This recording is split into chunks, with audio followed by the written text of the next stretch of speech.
Hey, everybody. Welcome to another episode of Just Two Dads with my co-host and partner, Mr. Shawn Francis. I am Brian Altunian.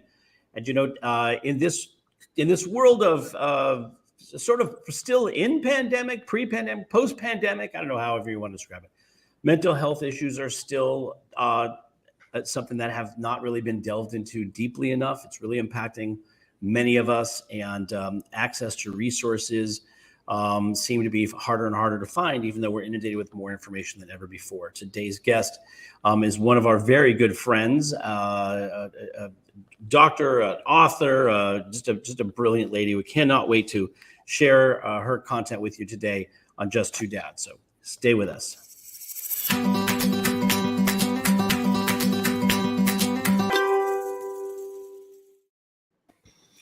Welcome back, everybody, to another episode of Just Two Dads.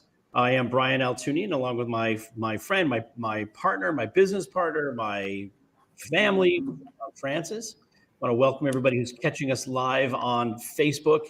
If you're catching us live, by the way, we don't know how long we're going to be doing live on Facebook. We're going to go as long as we possibly can until the meta engineers decide to change things up. But you're catching us live on Facebook. Hello and welcome. If you're catching us after the fact on our YouTube channel, we are Just Two Dads. We hope that you will comment, subscribe to the YouTube page, share the content with your friends. If there are subject matters that you would like us to cover, or people that you might want to recommend for us to have as guests on our show, we are open to that. You're part of our community, and so we want your input. Please, by the way, for those that are catching us live on Facebook, enter your comments in the comment section. We'll share them with Kathy and the audience. And so if you're hearing us on other podcast platforms, welcome. Please drive safely if you're in the car. Those of you in the U.S. Virgin Islands on WSTX AM radio, hello. And those catching us on Roku channel, Empower Media, we're excited to be here sharing another hour with our fascinating guest. Again, about a year and a half ago, Shawn and I decided to do our Just Two Dads podcast because as men and as fathers of children with special needs issues, we decided to open up the conversation that we were having on a regular basis to those amazing people who are servicing not just the special needs community, but the community as a whole.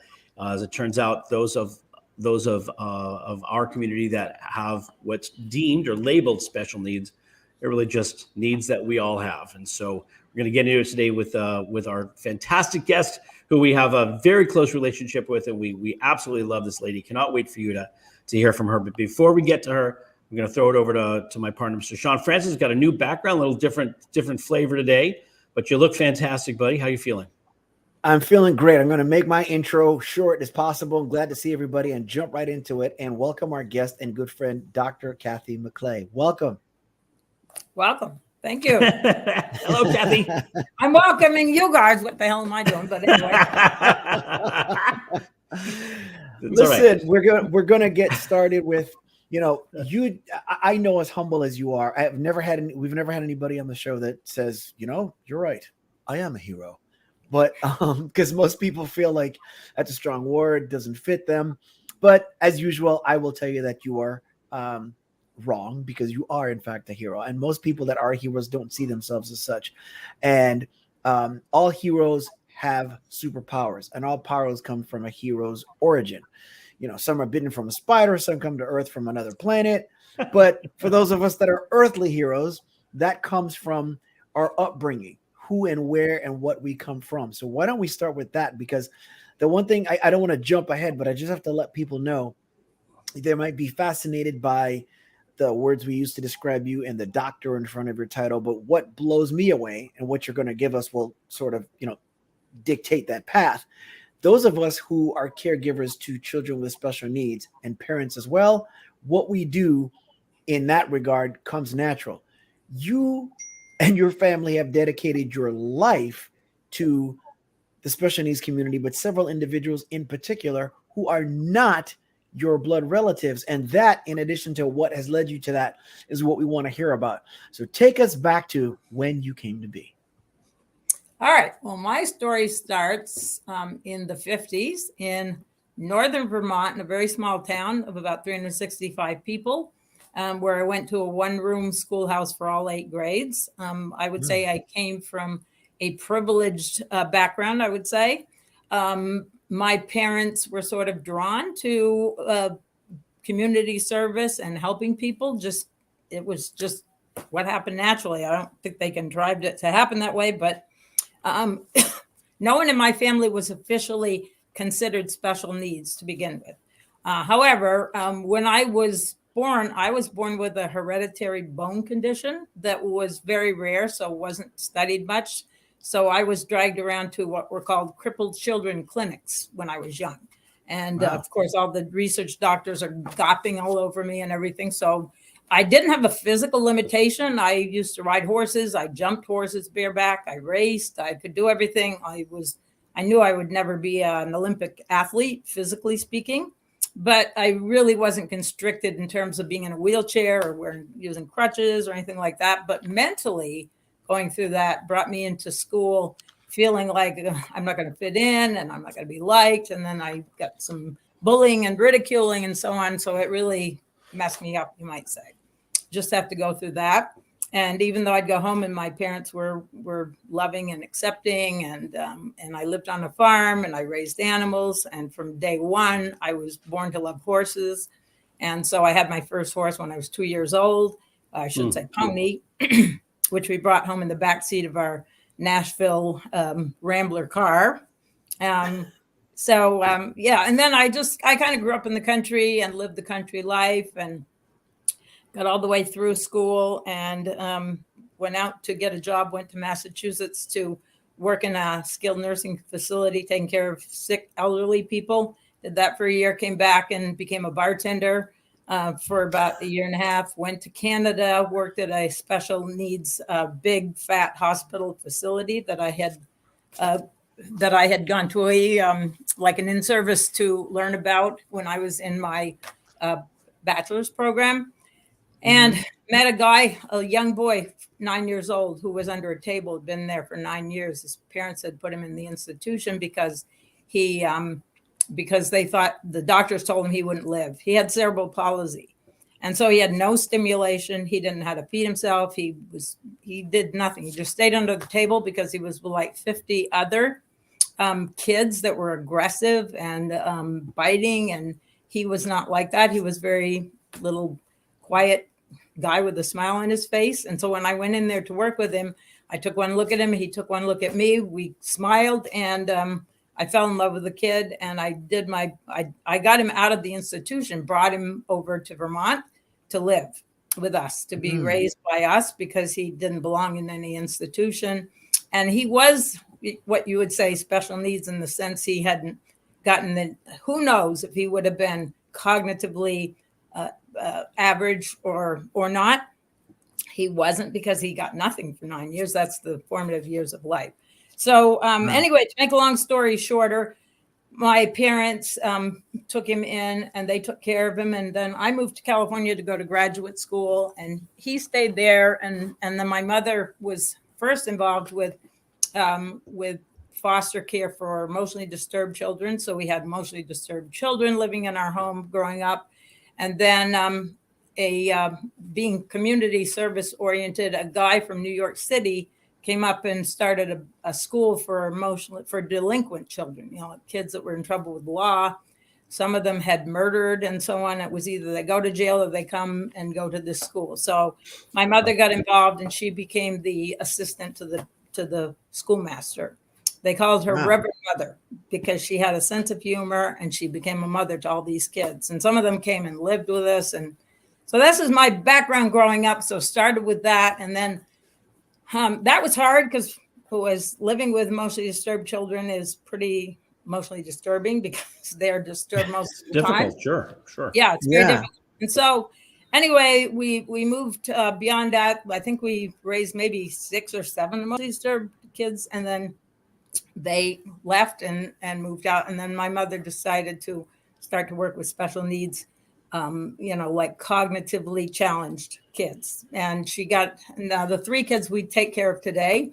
One is 49, 51, and 48. And my mother had them since they were, Paul is he is got a very severe case of autism. but he's very smart. He can't talk, but he knows to ask for something. If he wants something to drink, he goes in the kitchen, gets a cup, brings it, and hands it to us. So he needs to be taken care of fully. He's toilet trained, even though he wears diapers and he has accidents. And then Mary was 1 year or 2 years younger than him, and her mother had to give her up because her brain was born outside of her head. Oh my and so they had to do a serious surgery on her, which really caused her to be cognitively challenged, you might say. And my mother's had her. And then when it got time for my mother to be too old to do it, she asked my sister and my brother, because there's 3 of us in the family, to make sure that we would take these guys and take care of them so they wouldn't end up in foster care, because they only knew us. And so we did. So today, all 3 of these guys live with us. My sister and I and my brother take care of them. And they're a very important part of our life. And we totally love them. And during the formative years, we ran a riding camp in Vermont. And these kids were involved in working with these kids coming up from the city. And they integrated with the special needs kids, and everybody grew. They all fell in love with the kids fell in love with them. None of them talk, but they all have their own personalities, and they're great kids. And so it was a good experience. And we probably have 300-400 people who came to our riding campers who today we still have contact with, and they stay in touch with us, and they have an interest in. And to clarify, Kathy, just for everybody, because we know you, and so it's easy for us to have this conversation. But just to clarify, you're talking about a horse riding camp. You had horses in your place in Vermont. How many horses did you have? And how when we were running the riding camp, we had 50 horses when we ran the riding camp. In a riding camp. And we had kids come from all over the world. We had kids from Hong Kong. We had kids from France, all over the world, came, spent the summer at our farm, had their own horse, and we taught them everything they ever needed to do to take care of horses, love horses. It was a great experience. I think we did it for 15 years, something like that. Wow. And so we integrated the riding camp program with the handicapped kids program. And so, it kind of came together that way. And what were the ages of the kids? I'm sorry.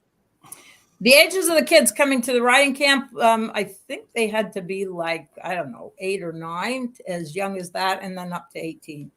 And some of them stayed in our riding camp for the whole time. Like we have a kid, an adult now. She went to our riding camp all of her kid years, and now she became a vet, and she's moved to California. She's now our vet, takes care of some of our dogs, and she went to our riding camp. Yes. So I don't want to finish there. I just want to go back to a couple of things, because one is that 9-year-old boy under the table. You went home to Vermont with you, and your family took care of him. And where is he today?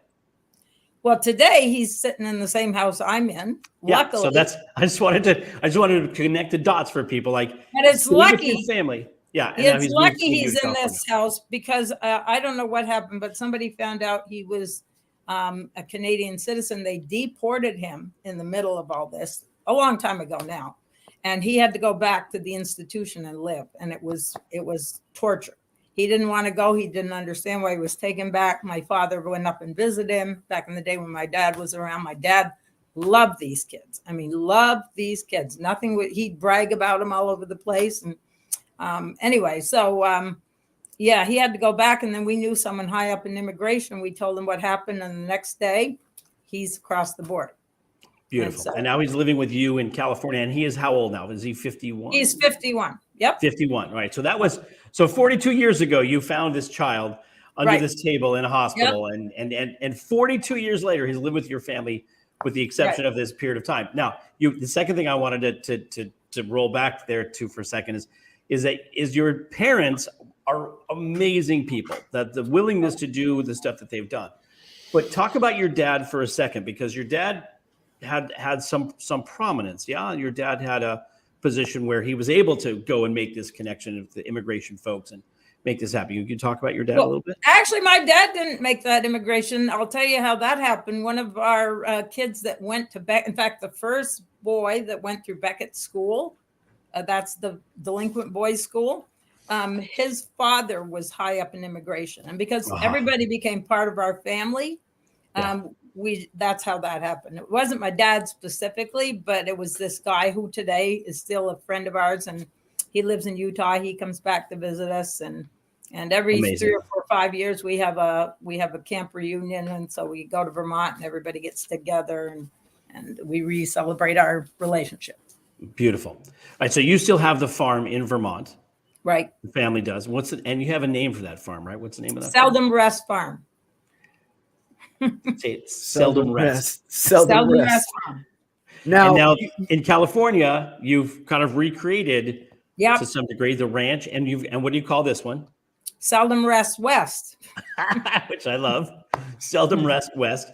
And we have been there, luckily, because it's in Southern California. Shawn and I have both visited. As it turns out, Shawn and Dr. Kathy live very, very close to one another. We had the benefit of seeing your amazing sprawling property. Absolutely incredible. Absolutely incredible. And so do you still do camp here or there or tell us? I don't do riding camp anymore. I'm still a small breeder of 2 breeds of horses, and we own probably a total of around 35 horses altogether.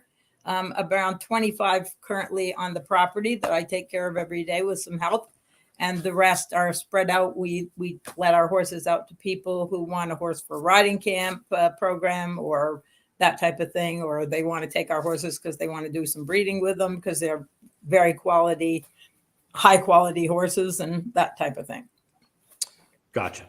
I keep asking the question, Shawn. I keep cutting you off. Did you? No, that's okay. That's okay. Well, the one thing I was going to say is just that you're thinking about what a legacy your parents have, because you're talking about working with at-risk youth as well as those that are challenged or disabled or have quote unquote special needs. That is just remarkable. So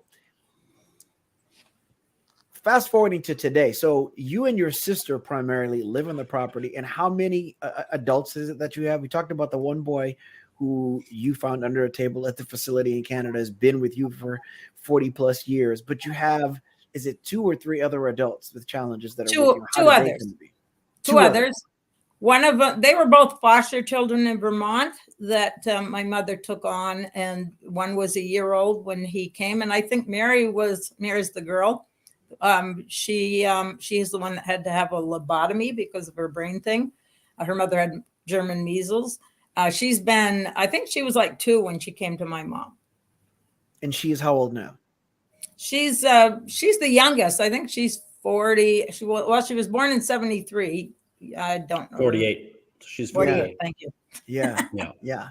And the thing I love about your place, with these 3 adults that you've got that you care for, and you've got, we haven't talked about the number of equine, how many horses you actually have, but you also have a bunch of dogs. Like there's animal therapy involved in what you're doing. Right. Yeah. She mentioned there's 30 horses, I think you said. 30 horses? Did I just miss that? I own over 30 horses. We have about 20 approximately currently today on the property. It comes and goes because horses come and go, and we let our horses go out. And we do sell horses too. We have to, because otherwise we'd have a collection bigger than we could handle. So we sell some of our horses. Recently, this last year, we brazed a horse right on this ranch that went out and won 5 national championships in 1 year. Now he's known throughout the United States as one of the finest Arabians that is currently out there in the show circuit. So amazing. We're very proud of that success. So that's amazing. And now I want to talk a little bit about because we've discussed what your vision is, or what you would love to. We're going to talk about your book too, by the way. But before we get to the book, because you have a vision. You've seen folks who have had challenges, cognitive and physical challenges, folks who have had some behavioral issues, and the benefit of working with animals and, working with horses on the farm and riding camp and whatnot. And so you have tell us a little bit about, like, if you could accomplish everything that you want to accomplish in the world, what were the kinds of things that you'd like to do? I think you'd shared that with us once before. You mean what do I want to do in moving forward? Yeah. Ahead? Yeah. Okay. Well, I have a passion for helping the mentally ill, because I have spent since the early 90s, I started treating the mentally ill in residential treatment. And I also fell in love with those folks. Some of them were very, very off the wall, talking to people that weren't there, and others that were stabilized on medication and would sit down and have a conversation with me and just couldn't take care of themselves and couldn't live independently. So the whole range of people, but I do think we live in a society that has a long way to go in terms of servicing the mentally ill. First of all, normalizing them and valuing and respecting them, and then giving them everything possible so they get to have as good a life as the rest of us get to have, which doesn't happen. And there's more to do there. There's a lot more to do. And so I used to take on psych assistants, and I would take them into these facilities, and they all fell in love with schizophrenics, that mostly schizophrenics, people had mental illnesses and that type of thing, who people were afraid to work with because they can be difficult, and people get afraid of things they don't understand, they don't know. And so, I think I made a dent in helping to normalize that these guys are humans and that they are wonderful people, and we do need to do more for them. So I do want to open facilities that would be like apartments, so they get the feeling of independence, of having their own apartment, not living in an institution or a residential treatment or a hospital setting, and then have something they can do to make a contribution, so they get that feeling of satisfaction from being successful and making the world a better place, because everybody can do that. Everybody needs to do that. The world needs that. Big time. For sure. So I do have that interest in starting some of those facilities. I am planning to take this property I'm living on and turn it into an adolescent facility for troubled adolescents, because that's another population that is tough to work with. These guys are very emotionally unstable. Medications don't work. They get suicidal. And so, but I'm hoping to use my equine therapy program, which I am about to start next month. And I'm going to implement that into that program, using animals to help reach people who have trouble trusting human beings, because it's hard to trust human beings, especially when you've had a bad experience many times over. For sure. I love that, by the way. I mean, think about that for those of you who are sit at home and just sort of thinking about what you got to do next, the next couple of days, next week, maybe next month, maybe when you take your next vacation. You think about your vision for what you'd like to accomplish in the world. What you've envisioned, Kathy, is it's not a small feat. It's an amazing undertaking, and it just shows folks your level of commitment to this community. And again, even though mental illness isn't diagnosed like special needs, I mean, it qualifies, and people who go through anxiety and depression and schizophrenia and other things that are diagnosed, they need the same thing that everybody else needs. They need to be, seen or heard, gotten.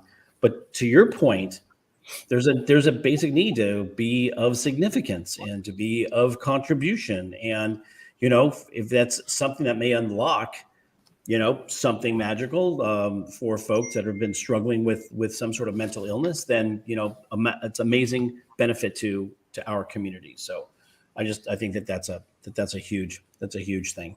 And thank you for doing that. I work with approximately 25 to 30 schizophrenic patients every week. And so they tell me their stories when I get to know them, and you get to see inside their soul, and that they're just like every other person, other than having the mental illness and the biochemical imbalance. They want the same things, and they just are afraid to reach out to the world because they feel like the world's going to reject them.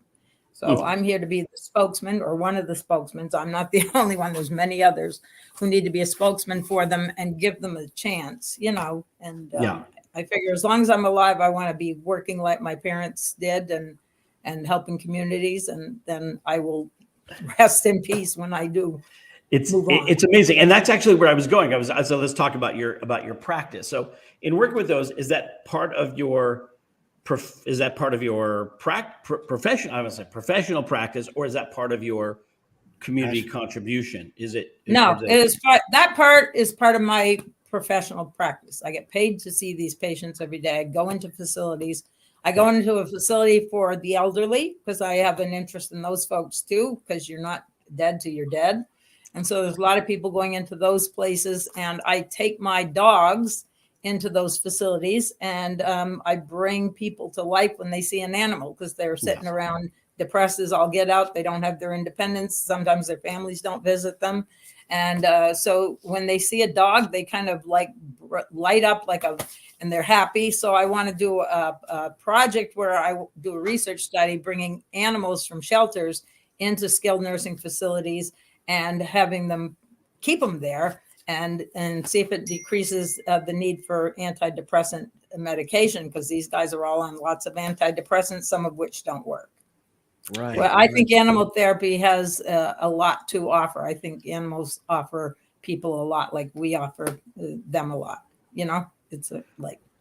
It really is amazing. And I hear, and see some great stories about dogs, especially animals in general, but dogs in particular that are trained to help folks with, blood disorders or, diabetes or epilepsy. Yeah. And they really have just an amazing, keen sense of awareness. I've heard stories of, they can smell from across the house when their owner's blood sugar level drops to a certain level, danger level. I mean, it really is amazing how these animals have contributed so much to the support of our families in this community. It's amazing. Let me tell you a story about an emotional support dog that I have. I was working with this very psychotic schizophrenic. She only would speak in word salad. I don't know if you know what word salad is, but she would have a conversation using English words, and she'd hold the whole conversation. At the end of it, you had no idea what she said.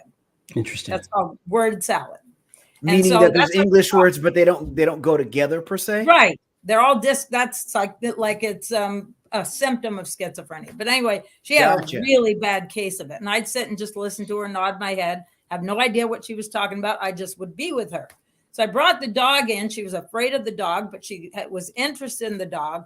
To make a long story short, I've worked with her for about 20 years, approximately. And now she speaks in full sentences in English, in reality. And now she wants to hold the dog in her lap. Before, don't let that dog get near me. She was afraid of the dog. And now she has conversations with the dog and conversations with me. She's functioning at the highest level. And she was about at the lowest level a schizophrenic can be. Wow. Before. So that's the power of animals. And that's over a 20-year period with the same animal too, or? Well, I didn't use the animal the whole time. I've only been bringing the animal in, I'd say, in the last 5 years. So I worked with her for a long time before she came around. And, okay. I was trained on how to work with schizophrenics that were having psychotic episodes and stuff, and just to be with them. They just needed a human being to be with them so they could feel comfortable. I have numbers of stories of people like that who got benefited just by having another human being in the room. They stay as long as they want. They take off as soon as they've had enough, and that's a session. Wow. Now, you mentioned that you don't have in place, despite having horses, but are going to be beginning an equine program for horse therapy.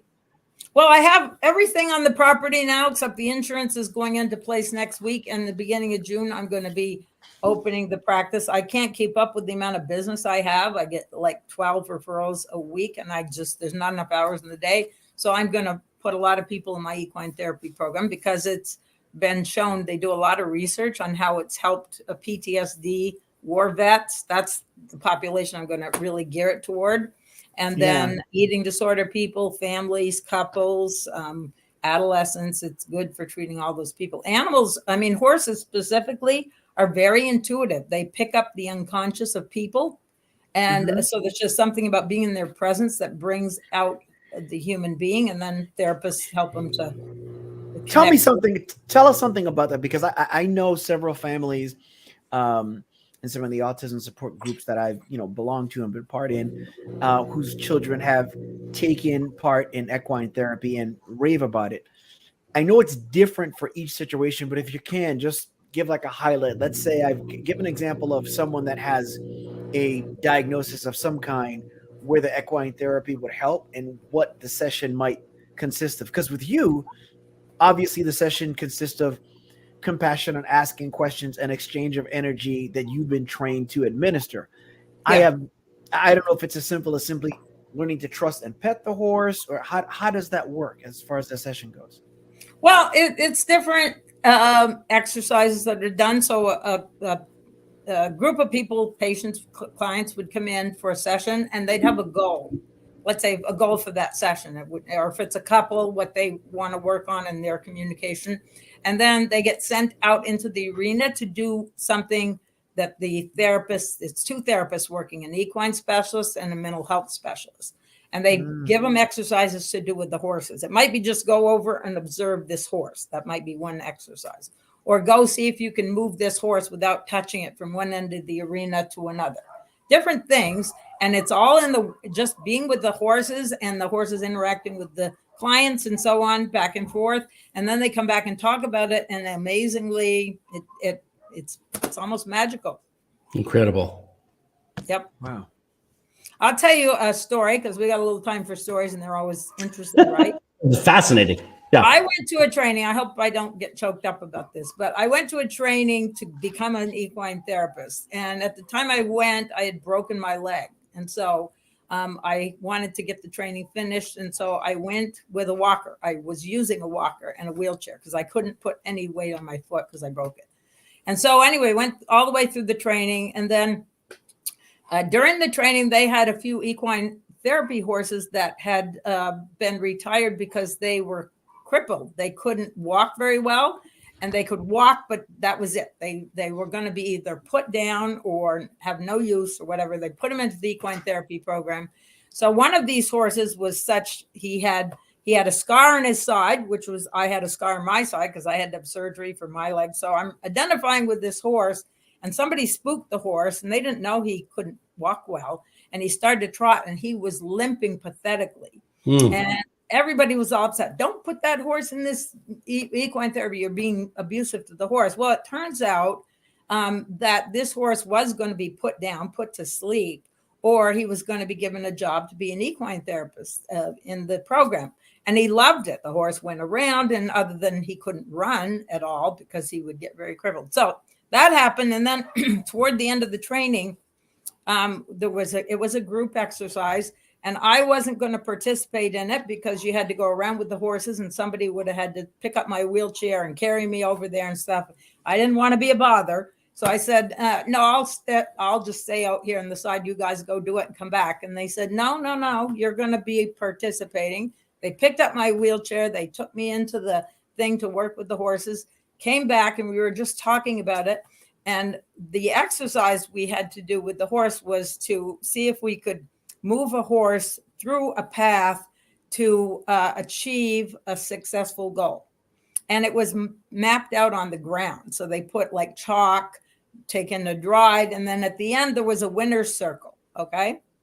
I hope you can follow the story. Yeah. No, so far so good. Yeah. So anyway, we're talking at the end of the whole exercise about it. And I was choked up that everybody was going to include me, because when I was growing up, I thought, well, I won't be included because I had this bone condition and I looked a little bit weird and stuff. And lo and behold, they did want me. They did include me, and I was choked up about that. And we looked over, and this white crippled horse, call him that, was standing in the middle of the winner's circle. No way. I'm kidding. Every time I think about it, I got so choked up. It brought up my whole history of not fitting in, not belonging. And then this horse, I know that's like the power of equine therapy. So, and then the whole group talked about it. I had everybody coming to me. It was like a bit too much of attention for me, but everybody thought it was pretty amazing. That's beautiful. That's beautiful. Wow. Amazing. That's incredible. Yeah. So, amazing. Let's talk about your book a little bit. The first of your series of books that you're going to be writing over the next several years. Well, not too many, but because I took 7 years to write this one. All right, let me tell you a little bit about going through therapy myself and turning it around. So I felt like I deserved to live and wanted to live and built some confidence. I became a believer in how therapy works. So I decided to go into the field myself, partly because I wanted to help and because I saw it as an opportunity to help others and give back, because I benefited from it. And so I became a therapist, and I actually started out treating eating disorders. I'm leading up to what I did to write the book. And I got so far with these patients or these clients that I worked with, and then they would all quit before I had a chance to help them heal from their eating disorder, let's just say. And it caused me to realize I needed to go back into training because I wasn't equipped to handle it. Come to find out, what I found out is that a lot of people use this defense mechanism, it's called in psychology, where they turn all their aggression inward against themselves to protect others from their anger, their frustration, their resentment, their negativity. And then they never get to build confidence and they remain insecure. And so when people come into therapy, I wrote this book called Personal Investments, where you go to therapy and you make an investment in a relationship with yourself so that you can see what you're made of, discover the qualities that you were born with that you didn't even realize you had, to overcome obstacles and insecurities and inadequacy, feelings of inadequacy, and so on. And so anyway, that's what I decided to do. And I wrote the book because what I found is that nobody really dares to hang out in a relationship with someone when it comes to dealing with negative feelings. When it comes time to deal with that negativity that they're turning inward, they don't stay with a therapist, they'll prematurely terminate. And so I wrote the book to dispel the myths of therapy, that it'll cure everything or it's no good and does no good, to realistically how it works. And what we do in therapy is we help people develop an ability to know how to handle their emotions and take care of themselves emotionally, tolerate their emotions, including the negative ones, so that they can become stronger, so that they can build up emotional insulation, it's called in psychology. And so that's why I wanted to write the book, because I figured if somebody read it instead of throwing in the towel, and this is what happens in life. A lot of people have a goal. Maybe it's a goal to feel good about themselves. Maybe it's a goal to get a PhD or whatever it might be. And then they throw in the towel and they quit before they get a chance to succeed at it. Yeah. And so that's basically the essence of the book, is based upon the how to hang in there, use it realistically, and get what it has to offer realistically. So are there, if you don't mind, I don't want to give the book away necessarily, but is there like a checklist or bullet points? Or are there some key components that somebody should, think about, that we all could benefit from? Sure. I talk in the book about the impersonal mind, and the impersonal mind is like the critical voice in our head right. That is nonstop. Whoops. Hang on just a second. Sorry, I forgot my phone off. It's the critical voice in our head that everybody has. And it's impersonal in the sense that nobody asked to think these thoughts, and nobody asked to even think these thoughts about other people, and we do. And so it talks about how to handle the impersonal mind. It's called the impersonal mind, so that you can get a handle on it, so you can step back and observe it and disidentify from it. And that gives you a chance to be kinder to yourself, cut yourself slack. That's one thing. I talk about the idea of count your many blessings, because if you never take in love and you never appreciate what you've got, then then you remain deprived. Yeah. And then you don't think you're going to get what other people get. And then you're going to be jealous of other people because of the competitive factor and so on. So let's see what else. Let me just see if there's other things that I would say out of the title of the book that are proponents of the book. Well, while you're looking at that, I remember I did, for the heck of it, for fun, for a hobby, I did stand up for a couple of years. And the biggest challenge that most stand-up comedians have is dealing with their critic. And in fact, my mentor used to tell people if you feel it coming up, like, oh, that was a stupid thing to say, or that was a dumb joke, or that's not what I meant, or man, whatever those self-critical things are, just step away from the spot that you're in, literally go to another section, and then give the impersonal, to your point, your words, the impersonal mind a voice, share it, and then go, thank you for sharing, and then leave it alone, leave it over there, and then come back and keep going. I think most of us are foiled by that impersonal mind that's constantly harping at us. I do that to Shawn. Yeah, I do that to Shawn. So Shawn has me. I'm his impersonal voice. But most of us have that voice in our Right. heads. So I'm sorry. Go ahead. You have other. You have other. Well, other parts of the book that I talk about is resentment, a prison sentence for the self. So a lot of people carry around resentment as the only feeling of power they have in their life. It's not the best way to feel powerful. Interesting. And so if you learn how to let go of resentment, you have energy that you can use for a better purpose, for example. Would you say that has a power? Would you say that all of this is just, and it's funny, I was thinking of something as you began talking about what therapy is and isn't. It seems like it's simply just a matter of raising consciousness, because that other voice that's inside of us is so deep that sometimes you don't stop and think, and you're not aware that it's talking, that it's being said. Would you say that therapy is in a way a matter of just raising your consciousness, your critical thinking about what you think about, or thinking of the voices, the words that are said to you by yourself?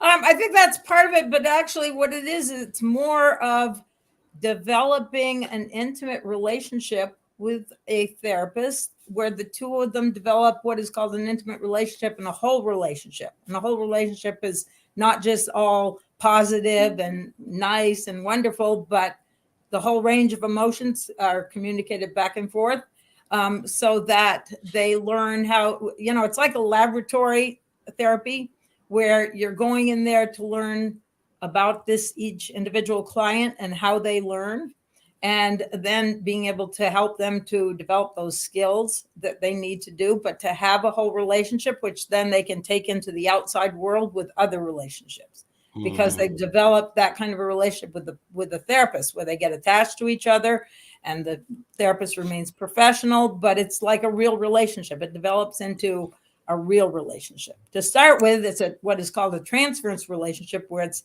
based on fantasy and based on how you saw your parents when you were kids. And that's what people do. They go out and project how their parents were when they were a kid onto adults that they're now dealing with. And so we're working with that in a laboratory setting where it's kind of contrived, but it's a learning experience they can translate to other people in the outside world. Interesting. Gotcha. Does that make sense? Yeah, very much so. Yeah, it's interesting.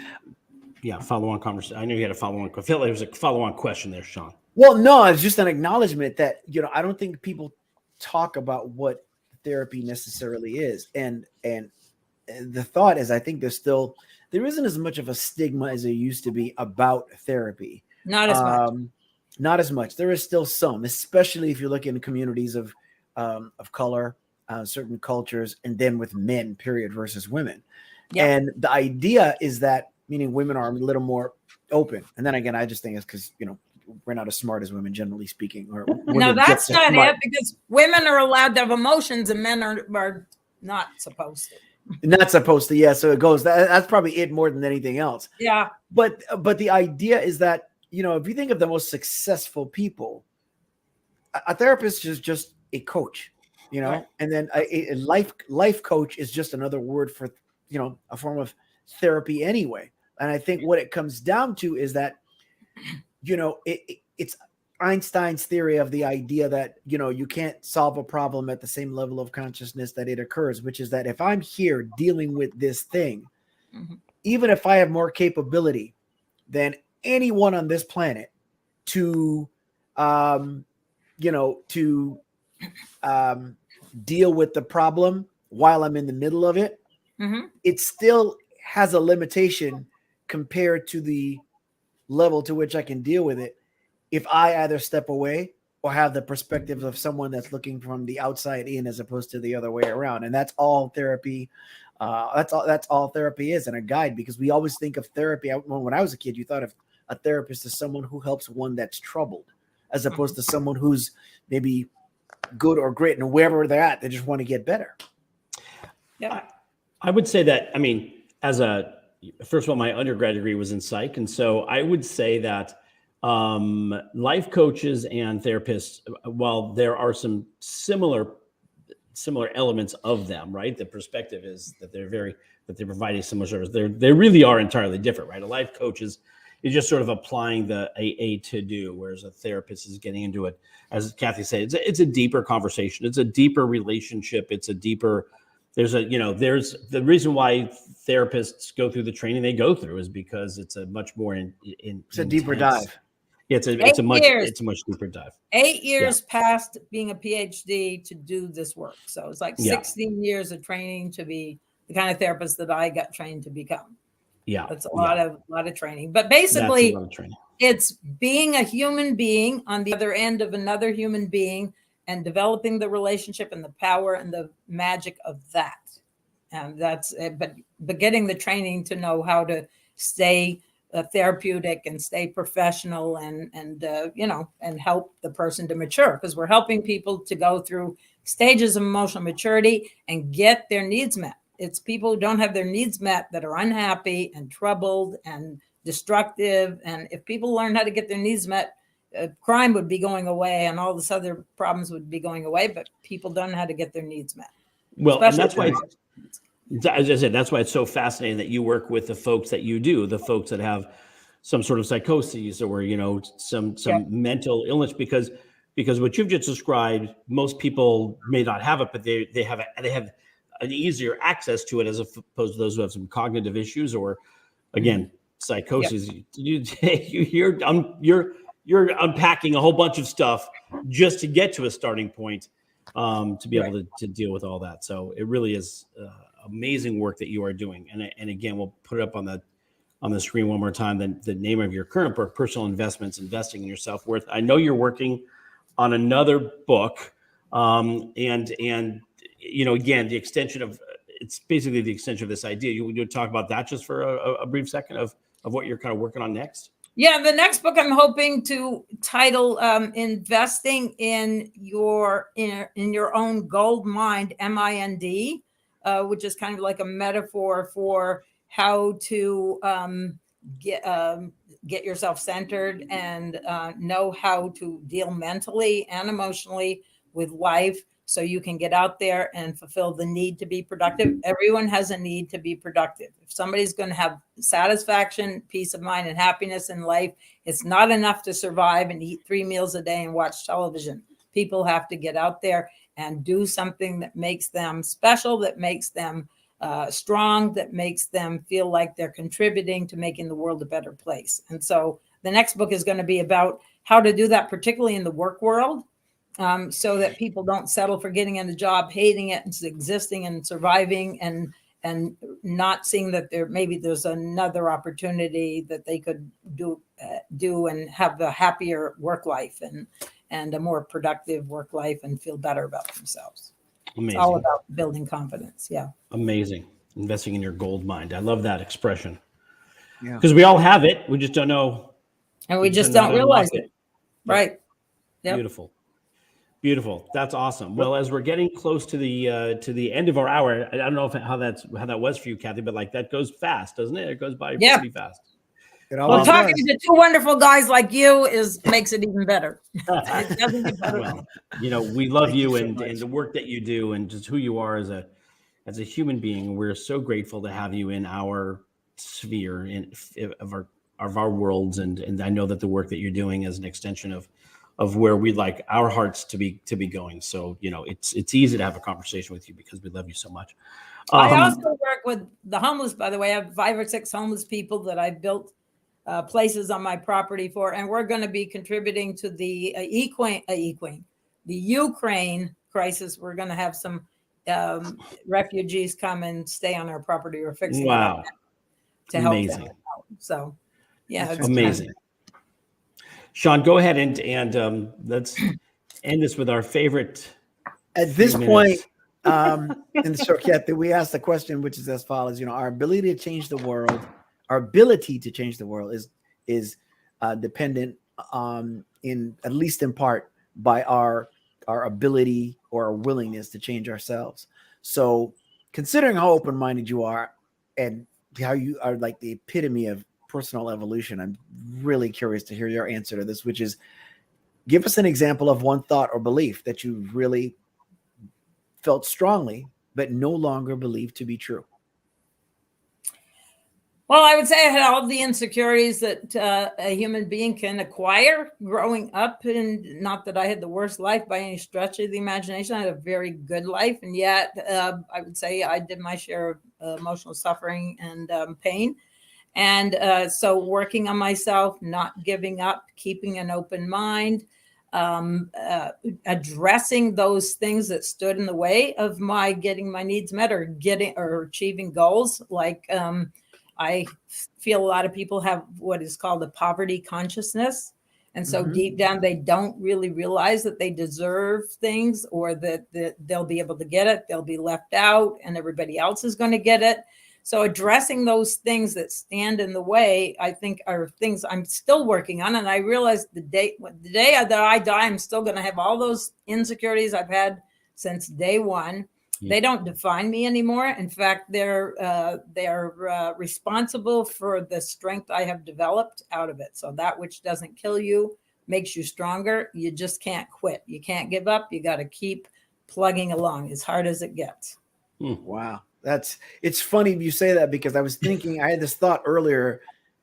I don't know where it hit me. I was like, you know what? I made this post the other day where I was talking about the idea of not using gratitude as an excuse to settle for where you are in life. And people kind of like, well, I should be thankful for what I have. Like I'm being greedy if I want more.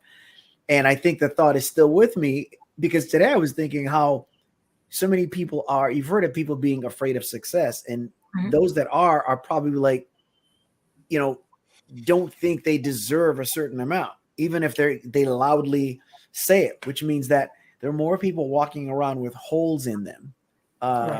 And that have a bigger gap between them and fulfillment than there are otherwise. And the problem with that is that a lot of those people that are not fulfilled are tremendously successful otherwise, and on the outside look, like they're winning. And success and fulfillment are two totally different things. Totally different.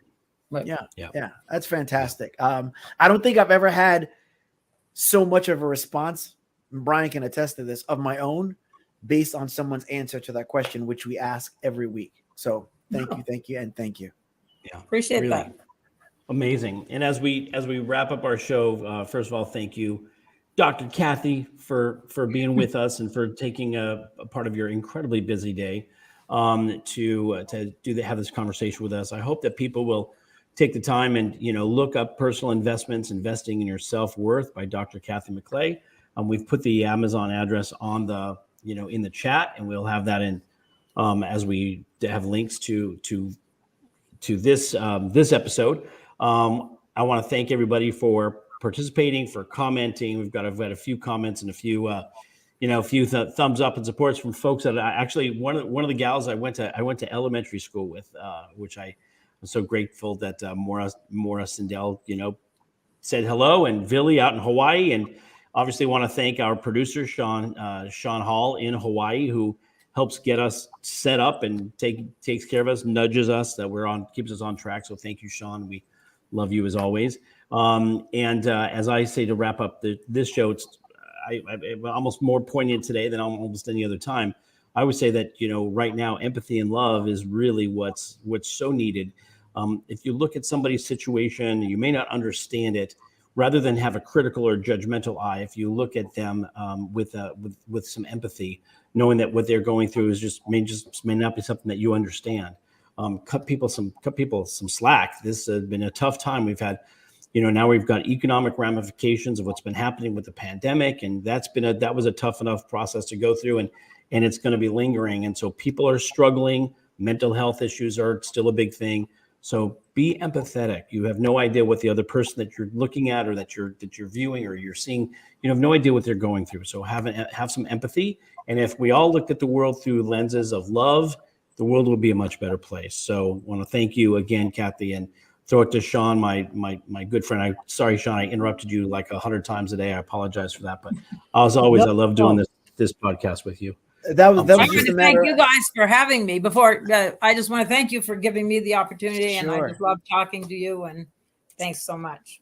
No, thank you. And Brian, no apology needed. That's just a matter of the flow. I'm not sitting there going, "Gosh, I wanted to." Sometimes the flow is in more one direction than the other. So, and I think the majority of shows that are out there, people edit. We simply push play and go. We have a little outline of what we're going to discuss. But that's about it. So it's as organic as it can get. And I love doing that. I want to again thank Dr. Kathy for her time. I want to thank any and everyone that tuned in live and those that are doing so after the fact. I want to thank the women in my life, as I always do. That means my amazing wife, Laura, and my mom, Jan. And without them, I would not be able to be. And just remember, again, like we always say, everybody needs to be seen. Everybody needs to be heard. Everybody needs to know that they matter. Everybody. And remember that questions are more powerful than statements. If you take the most unlikable person on the planet, whoever you think that person may be, ask questions about why that person is that way, as opposed to telling anybody why you think they're that way.